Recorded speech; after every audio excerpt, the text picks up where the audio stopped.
Hello students, so finally today we are on last chapter of securities law, that is SEBI Sweat Equity Regulations 2002. तो sweat equity का ये जो chapter है ये आपने company law में भी किया होगा, क्योंकि कंपनी लॉ में बकायदा आता है सेक्शन 54 और रूल 8, तो उसमें भी डेफिनेटली आपने किया होगा। और यहाँ पे ज़्यादा डिटेल में नहीं है चैप्टर, यहाँ पे सिर्फ एडिशनल जो सेबी की रेगुलेशंस हैं वो है, तो it's just hardly an hour lecture. तो आज हमारा कोर्स ख़त्म हो जाएगा and let's proceed and start with sweat equity. तो स्वेट इक्विटी जैसा कि हम जानते हैं, it refers to equity shares given to companies employees on favourable terms in recognition of their work. तो बेसिकली इंट्रोडक्शन हम लेते हैं सबसे पहले। इंट्रोडक्शन में कि स्वेट इक्विटी होता क्या है, it is basically equity shares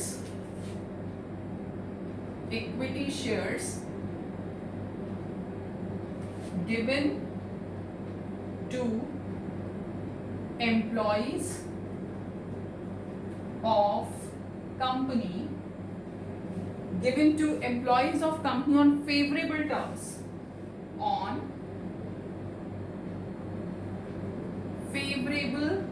terms, favorable terms का मतलब होता है कि which is beneficial for them, which is favoring to them. Favorable terms क्यों हम दे रहे हैं?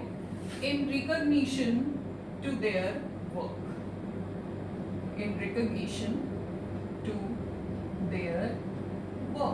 क्योंकि उन्होंने कुछ ऐसा किया है, कंपनी में कुछ ऐसा कंट्रीब्यूट किया है जिसकी वजह से हम उनको ये स्वेट इक्विटी दे रहे हैं, उनके वर्क को एप्रिशिएट कर रहे हैं।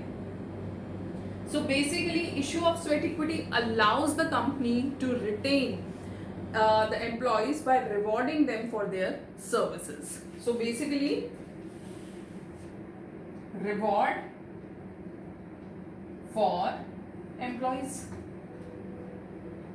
It is a form of reward for the employees. Employees के लिए एक reward के तरीके से ये दिया जा रहा है, क्योंकि उन्होंने कुछ ना कुछ extraordinary करके दिखाया है कंपनी में। So let's take the definition from Companies Act, which is section 2 subsection 88. Section 2 subsection 88 of Companies Act 2013. So what this definition says: sweat equity means such equity shares which are issued by a company to its directors, employees at a discount or for consideration other than cash. ठीक है, for consideration other than cash, for providing their know-how or making available rights in the nature of intellectual property rights or value additions by whatever name called. So it is equity shares issued, किसको issue हो रहे हैं? Company के employees को, company के directors को, इनको issue हो रहे हैं। ठीक है, क्यों इश्यू हो रहे हैं या कितने पे इश्यू हो रहे हैं? एट अ डिस्काउंट और consideration other than cash. Consideration other than cash यानी कैश के अलावा कोई कंसिडरेशन। ठीक है, और क्यों हम कर रहे हैं? For providing know how, for providing technical know how, for providing know how, you can write know how, IPR intellectual property rights और value additions. So basically एक एम्प्लॉय ने कुछ ऐसा काम किया है जिसकी वजह से या तो टेक्निकल नो हाउ मिला कंपनी को, IPR ट्रेडमार्क, कॉपीराइट, पेटेंट वो जनरेट किया, या किसी भी प्रकार से उस एम्प्लॉय ने वैल्यू एडिशन का काम किया। Know how is basically for tech companies, तो you can correlate with that. So उस एम्प्लॉय का कंट्रीब्यूशन उस लेवल का है which is providing technical know how और इंटेलेक्चुअल प्रॉपर्टी या वैल्यू एडिशन वो किसी प्रकार से कर रहा है, तो ऐसे एम्प्लॉय को रिवॉर्ड देने के लिए स्वेट इक्विटी हम दे रहे हैं, या तो डिस्काउंट पे या फिर कंसिडरेशन अदर देन कैश। तो sweat by name itself suggest है कि उसने खून पसीना लगा दिया कंपनी में, जिसकी वजह से he is getting this benefit. So that is sweat equity, and this is just an exception in case where shares are issued, shares can be issued at discount. तो otherwise हमें कंपनी लॉ में पता है कि shares cannot be issued at discount. तो company issue shares at discount or for consideration other than cash to selected employees and directors as per the norms approved by board or committee. Which committee? Compensation committee. Like compensation committee formed for this purpose. So basically approval अगर हम देखें तो board oblique committee, मुझे थोड़ा सा नीचे लिखना पड़ेगा,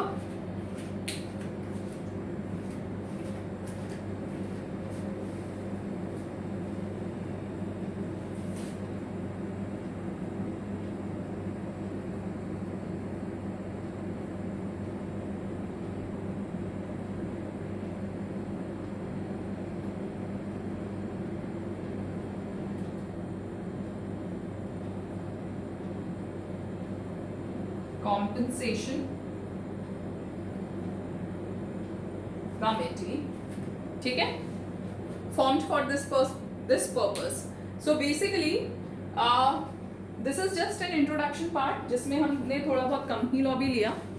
तो ये आपका इंट्रोडक्शन हो गया। अब आगे बढ़ते हैं हम चैप्टर में, और आगे में सबसे पहले आपका शुरू होता है रेगुलेटरी फ्रेमवर्क में under companies act section 54। Companies act में डिटेल में ज्यादा नहीं कराऊंगी क्योंकि वो आपके है भी नहीं, यहाँ पे आपने कंपनी लॉ में किया होगा। We are just recalling what you have already done in company law. So according to section 54 of companies act, a company may issue sweat equity shares of a class of shares already issued। ठीक है, यानी जो shares company already issue कर रखा है company ने, उसी का स्वेट इक्विटी कंपनी लेकर के आ सकती है on following condition. So section 54 क्या बोलता है? कंपनी में issue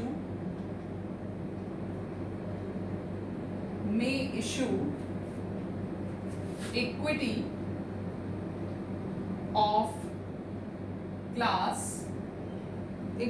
of class of shares already issued,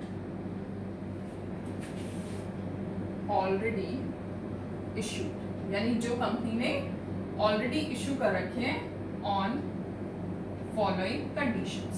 now what are those following conditions? Let's see. It is just a recall of Companies Act. You must have done this already. So first of all, authorization by SR, special resolution से authorisation होना चाहिए in general meeting. तो special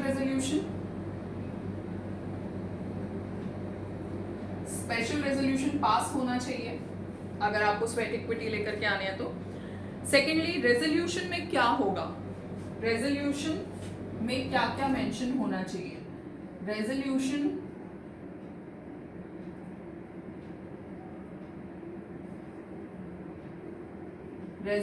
शैल specify, क्या specify करेगा resolution? Basically number of shares, कितने shares हम दे रहे हैं, नंबर ऑफ शेयर्स, क्लास कौन से दे रहे हैं, उसके अलावा market price,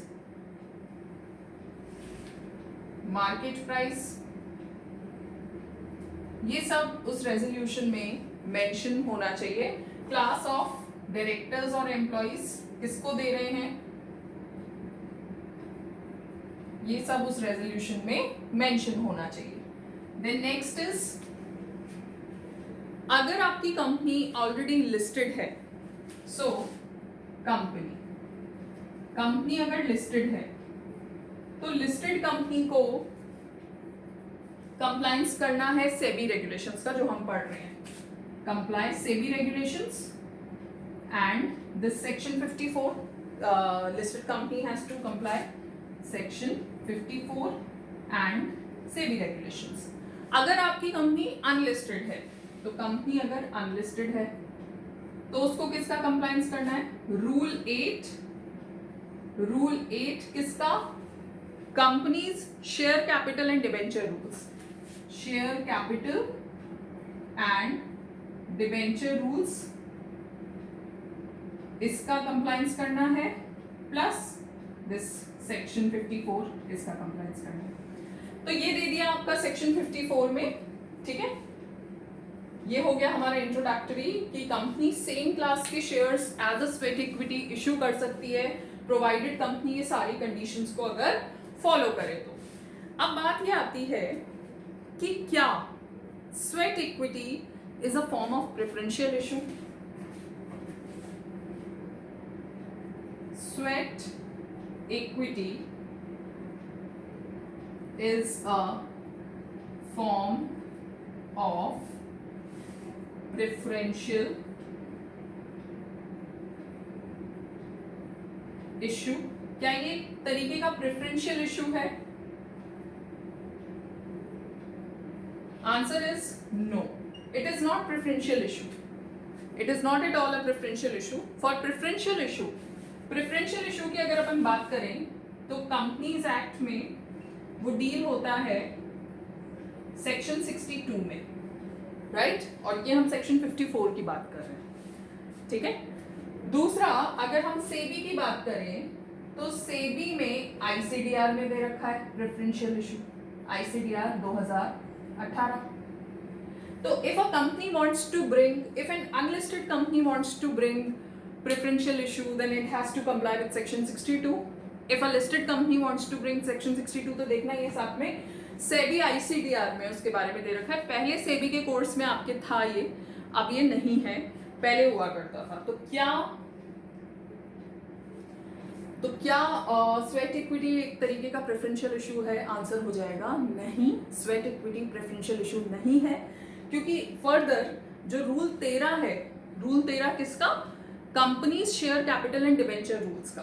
rule 13 of companies share capital and debenture rules, उसने क्लियरली एक्सक्लूड कर दिया स्वेट इक्विटी को from preferential offer. Okay, so it is not preferential issue. Next topic लेते हैं।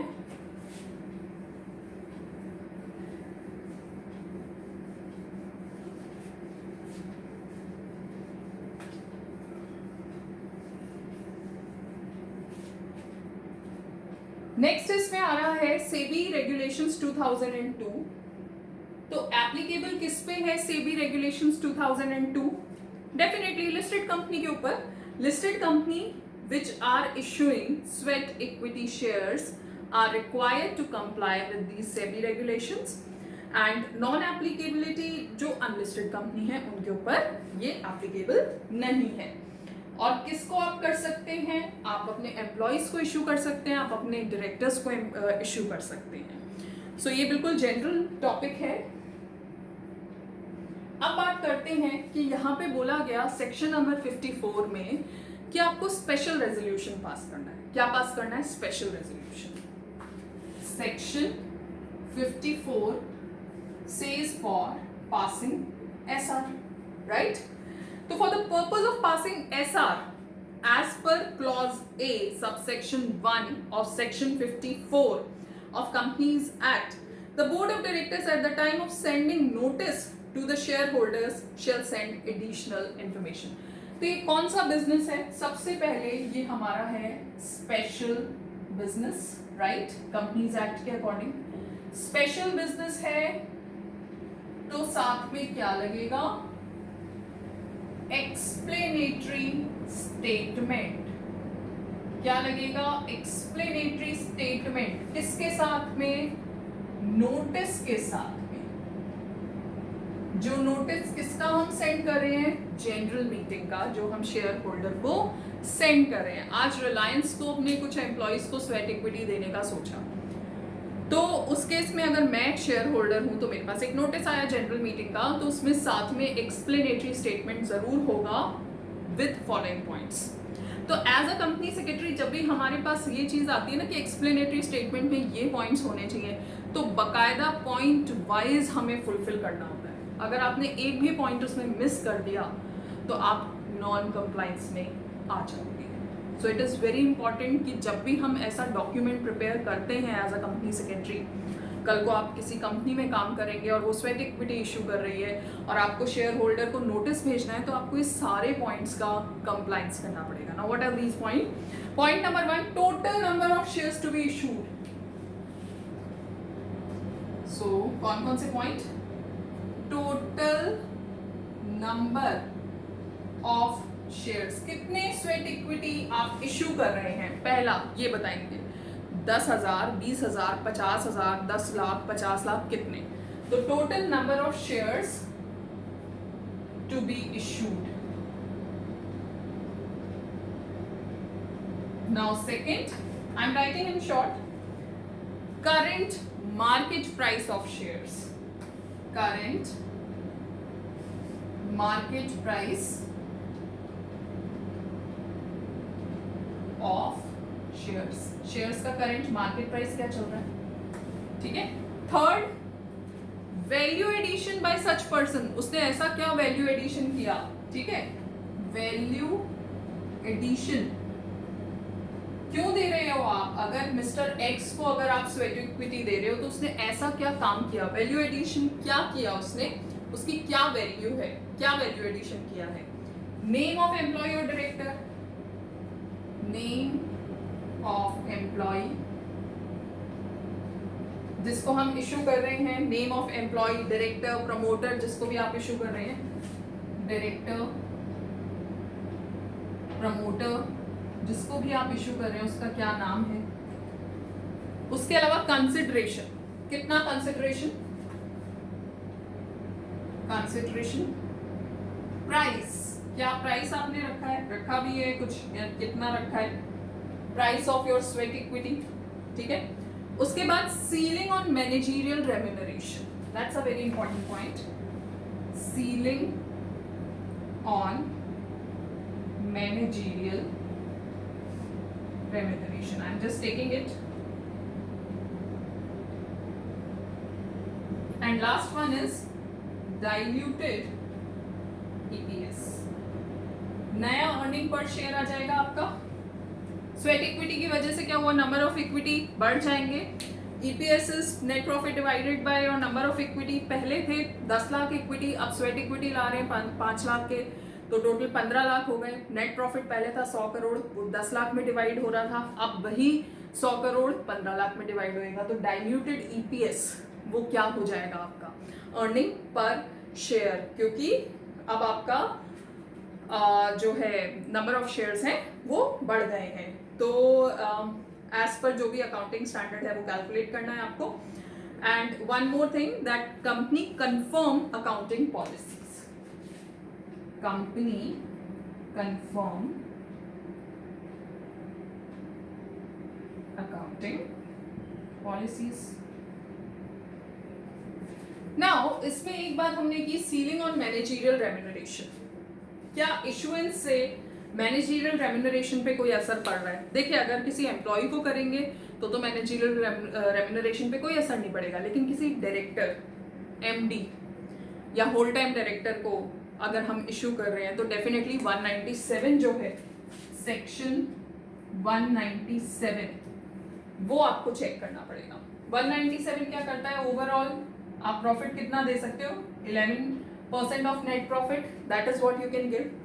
और सपोज करिए किसी कंपनी में 100 करोड़ का नेट प्रॉफिट है, तो 11 करोड़ तक आप दे सकते हैं, ठीक है। उसमें से अगर आप 7 करोड़ की स्वेट इक्विटी दे देते हैं तो only balance can be given for remuneration. तो बैलेंस आपका हो गया 4 crore can be given as remuneration. So you have to check this ceiling कि 197 कितना अट्रैक्ट हो रहा है। वो तभी अट्रैक्ट होगा जब आप स्वेट इक्विटी अपने किसको दे रहे हैं, या तो MD को दे रहे हैं या फिर आप दे रहे हैं होल टाइम डायरेक्टर को। It is not attracted in case where you are giving it to an employee को दे रहे हो तो कोई फर्क नहीं पड़ेगा। तो अगर आप सेक्शन 197 याद करें तो जब एमडी वगैरह होते हैं तो आप 11% तक दे सकते हैं। देखिए मेरे को एकदम शॉर्ट में याद है ये section, you have to refer company law accordingly. तो 11% मैंने एक छोटा सा एग्जाम्पल लिया है कि अगर 100 करोड़ टोटल प्रॉफिट है तो 11 करोड़ तक आप दे सकते हैं रेम्यूनरेशन। उसमें से अगर आपने 7 करोड़ के स्वेट इक्विटी दे दिए हैं तो अब आप 4 करोड़ का और दे सकते हैं। So that you have to check that ceiling, ठीक है, that limit you have to check. So these are the points which are to be mentioned in explanatory statement while sending notice to the shareholders of the company. Now if I talk about कि अगर हम ये issue कर रहे हैं promoters को, तो promoters के केस में you do not require SR, you require OR. Ordinary resolution से काम चल जाएगा, आपको स्पेशल रेजोल्यूशन पास करने की रिक्वायरमेंट नहीं है। तो स्वेट इक्विटी किसको इशू कर रहे हैं? प्रमोटर को अगर इशू कर रहे हैं तो यू रिक्वायर ऑर्डिनरी रेजोल्यूशन, तब आपका ऑर्डिनरी रेजोल्यूशन से काम हो जाएगा।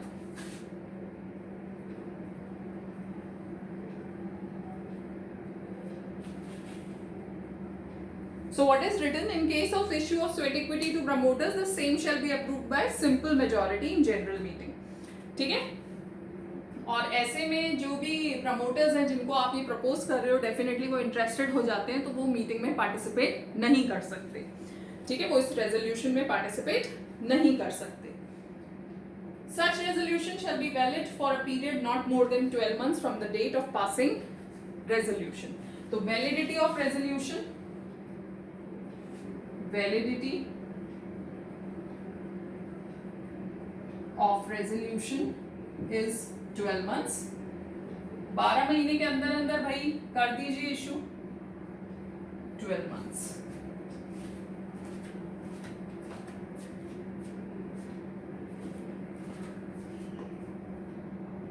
जो रेजोल्यूशन आपने पास किया उसकी वैलिडिटी है 12 मंथ्स की। नाउ नेक्स्ट टॉपिक इज, यहां से अब अगर मैं बोलूं तो मेन चैप्टर जो सेबी गाइडलाइंस अब यहां से शुरू हो रही हैं, जिसमें पहला और जिसे बोल सकते हैं आखिरी इंपॉर्टेंट टॉपिक जो है वो है pricing. So the topic is pricing of sweat equity shares.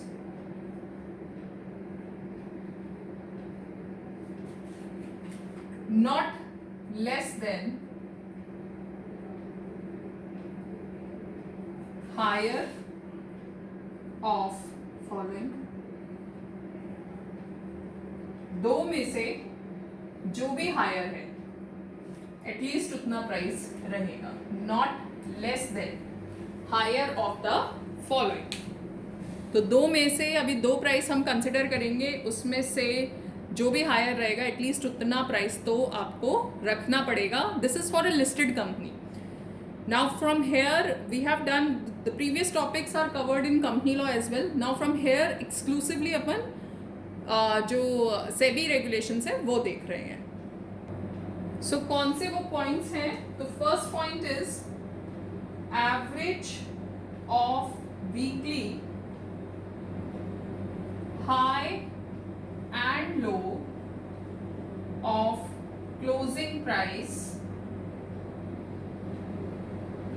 average of weekly high and low of closing price of related equity shares of related equity shares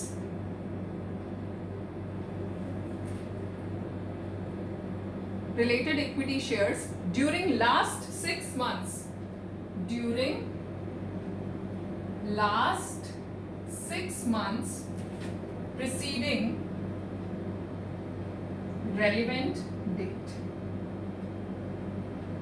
relevant date।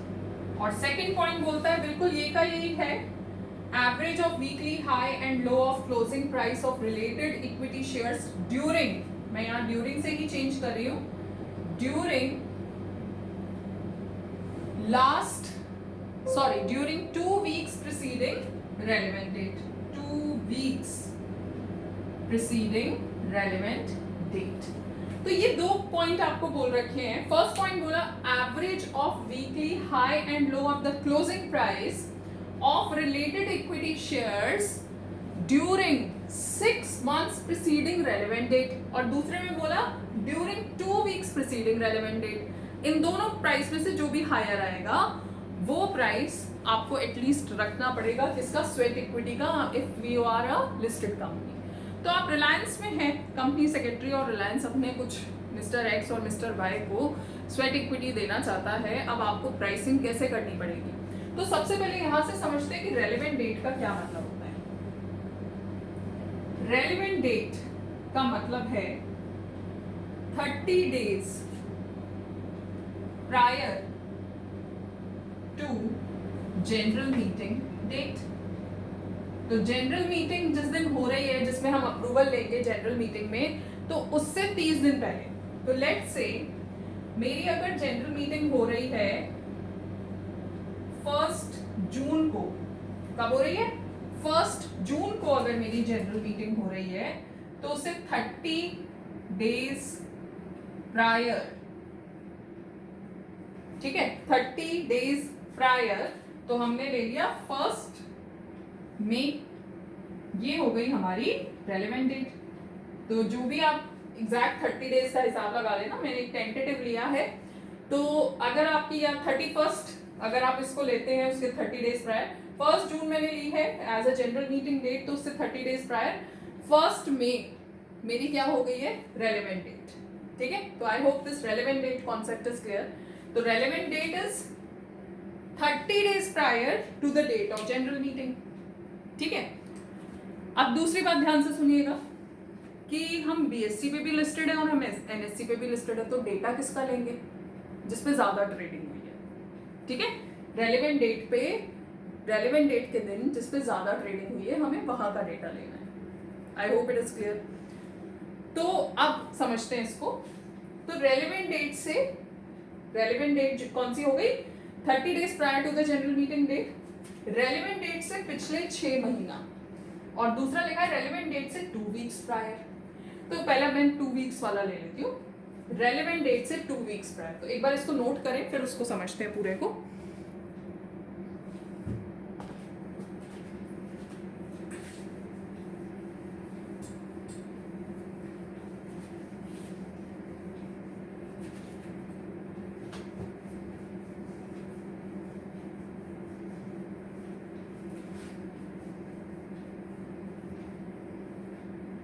So, in our case, relevant date is 1 May. ठीक है, 2 weeks prior, 2 weeks prior का closing price. ठीक है, अब week में कितने दिन trading होती है? वीक में होती है 5 दिन, मंडे से लेकर के फ्राइडे तक. तो Monday, Tuesday, Wednesday, Thursday, Friday.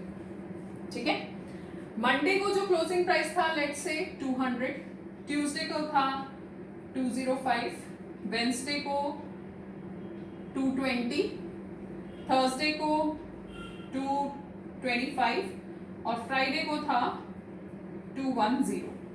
ठीक है, सो this is the price given closing price. आप साइट से आराम से ले सकते हैं कि क्लोजिंग प्राइस क्या है. वहां से आपने डेटा लेके उठाया कि पहले हफ्ते में तो ये सीन है, और दूसरे हफ्ते का भी ले लेते हैं. ये तो पहला हफ्ता हो गया, 2 weeks प्रीसीडिंग बोल रहे हैं ना, ये 1 मई से 2 हफ्ते पहले.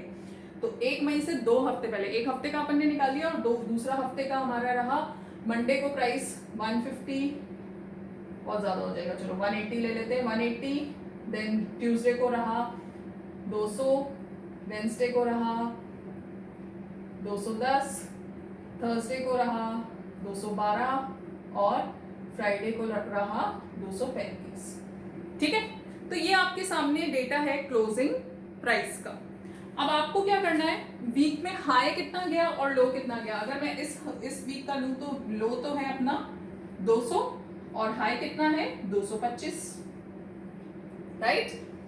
वीक 1 लो तो है 200 और हाई कितना है 225 डिवाइडेड बाय 2, एवरेज ले लो इसका।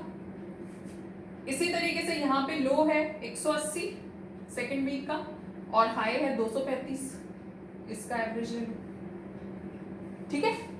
तो ये तो हो गया 2 वीक्स प्रीसीडिंग का एवरेज लेना है। एवरेज लेना है आपको। एवरेज कैसे करते हैं, लो प्लस हाई डिवाइडेड बाय 2। आपने एवरेज निकाल लिया इसका भी एवरेज निकाल लिया, तो सेकंड पॉइंट का हमारा 1 आ जाएगा।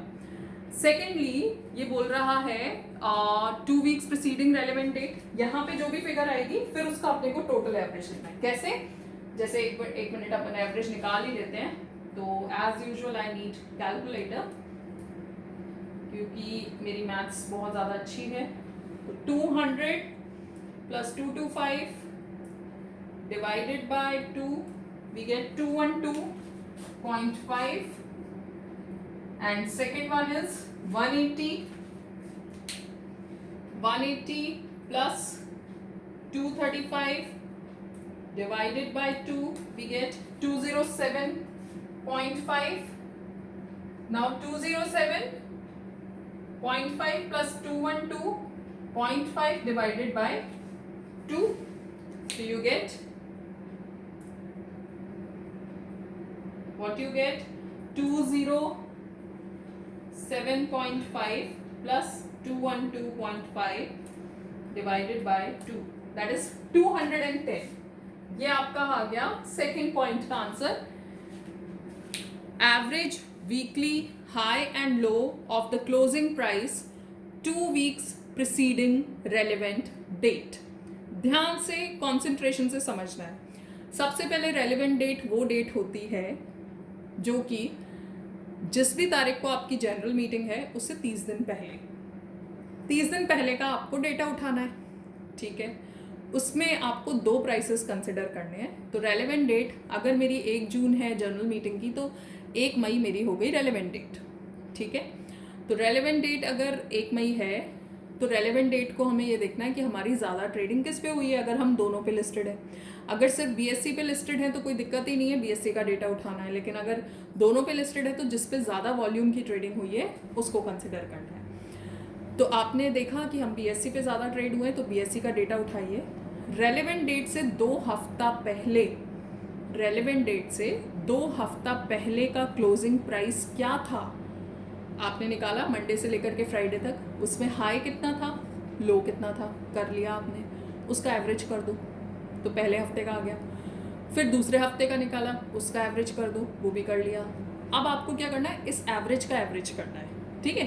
तो इस एवरेज का एवरेज कैसे करना है, क्योंकि 2 हफ्ते ही लेने हैं, तो 212.5 प्लस 207.5 डिवाइडेड बाय 2, तो हमारा आ जाता है 210।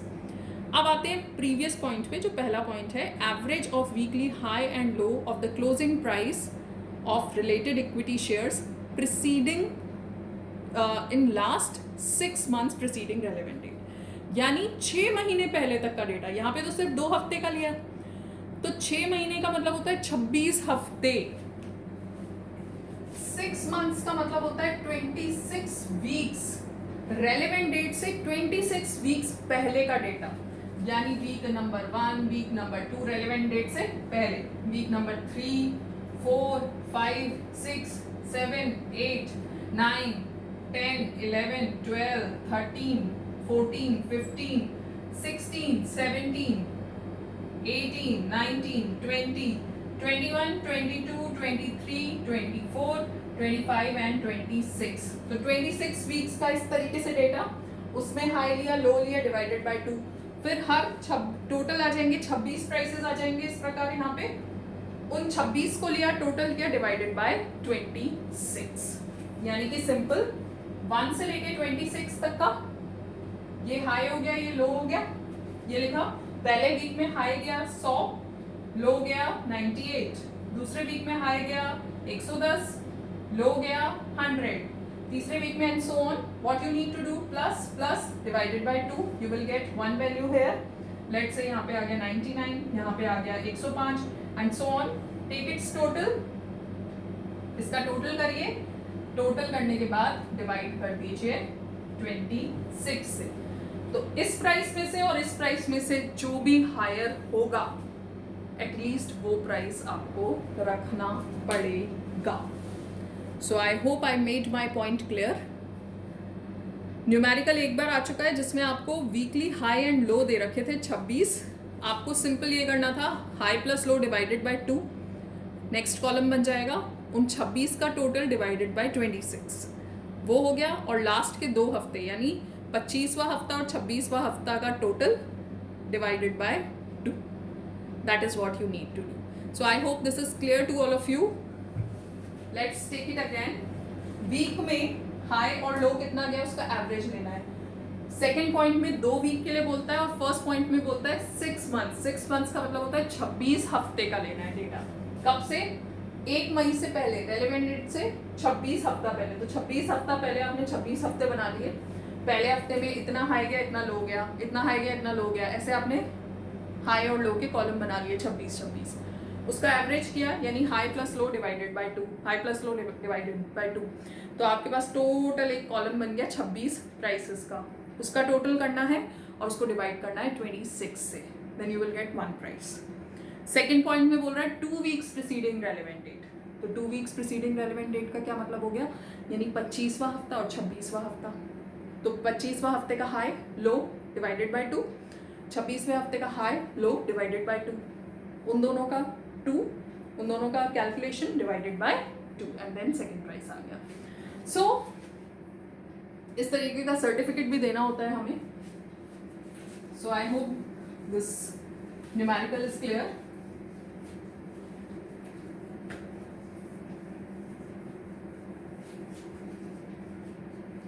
So next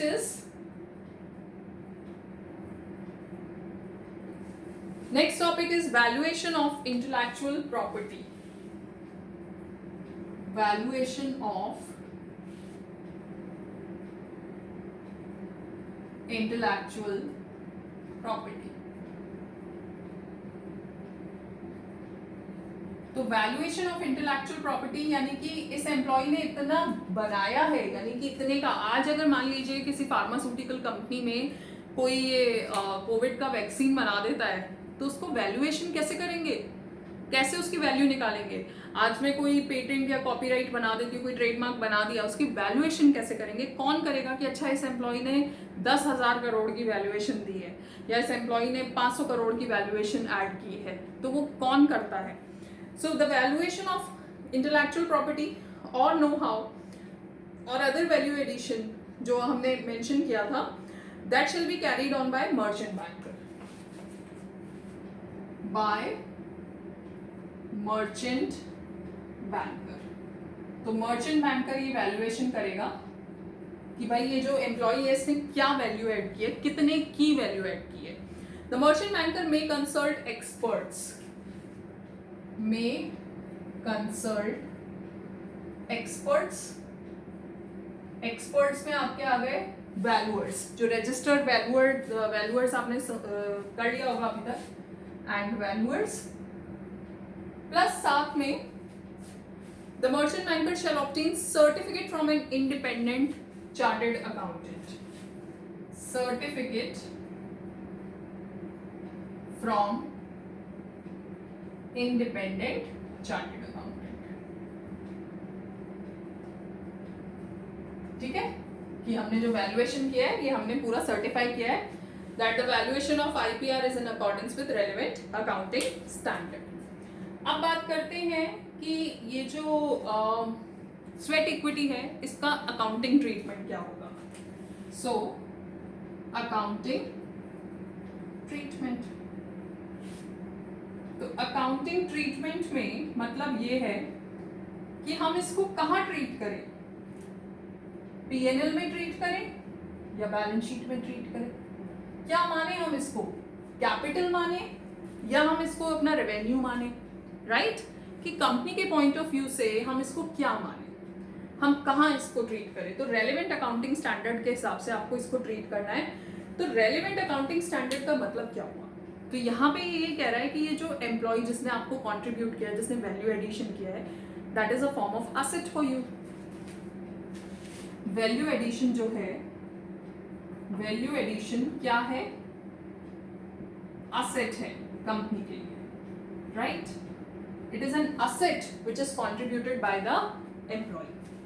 so now if that asset, बस एक ही लाइन है इसमें, अगर वो असेट के ऊपर अगर वो असेट डेप्रिशिएबल असेट है, यानी जो एम्प्लॉय ने वैल्यू एडिशन किया है, if it is in a form of depreciation, depreciation उस पर अगर लगाया जा सकता है, डेप्रिशिएबल असेट है, तो आप उसको ट्रीट करिए बैलेंस शीट में, और अगर वो नॉन डेप्रिशिएबल है तो आप उसको ट्रीट करिए पीएनएल में, यानी एज अ रेवेन्यू। तो if that asset is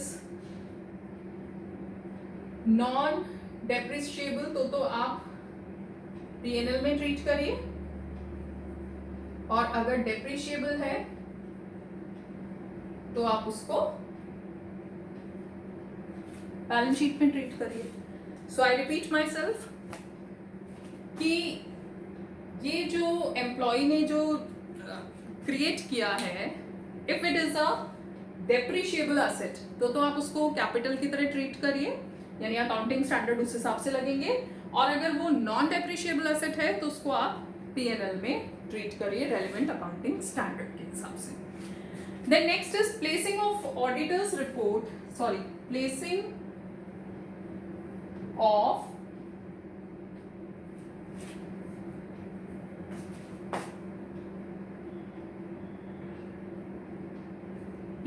auditor's certificate before AGM. Auditors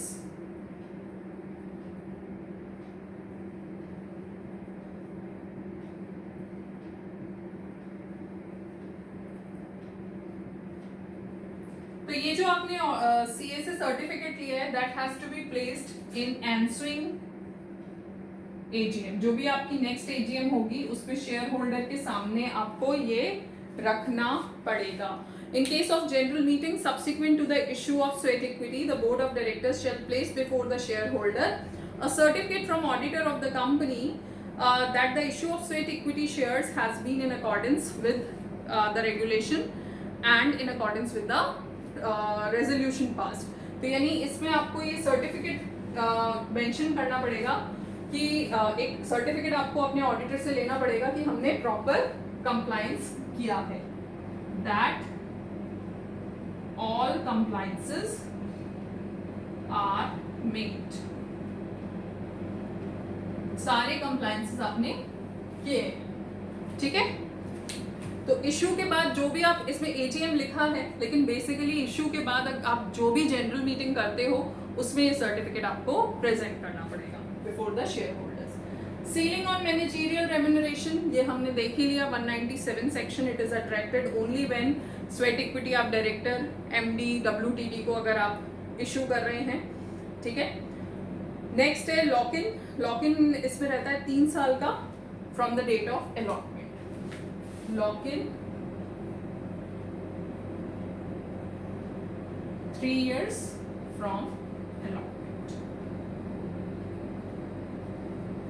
and last is listing. तो अगर आपकी लिस्टेड कंपनी है तो आप इसकी भी, इन वाले शेयर्स की भी लिस्टिंग कराएंगे।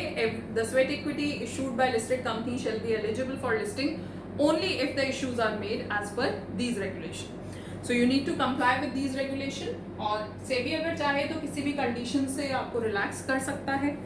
सो यहाँ पे आपका चैप्टर ओवर हो गया है। Now I am going to take the question part, क्योंकि ज़्यादा कुछ खास क्वेश्चंस आए नहीं है, बिल्कुल डायरेक्ट क्वेश्चन आए हैं, तो आप इसको नोट कर लें।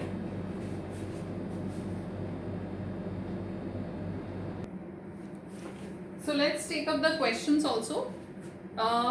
एक आपके क्वेश्चन आया हुआ है, जून 19 में लिखा हुआ है, a listed NBFC has been granted license to run as small finance bank by Reserve Bank under recently announced policy to improve the financial inclusion of the country.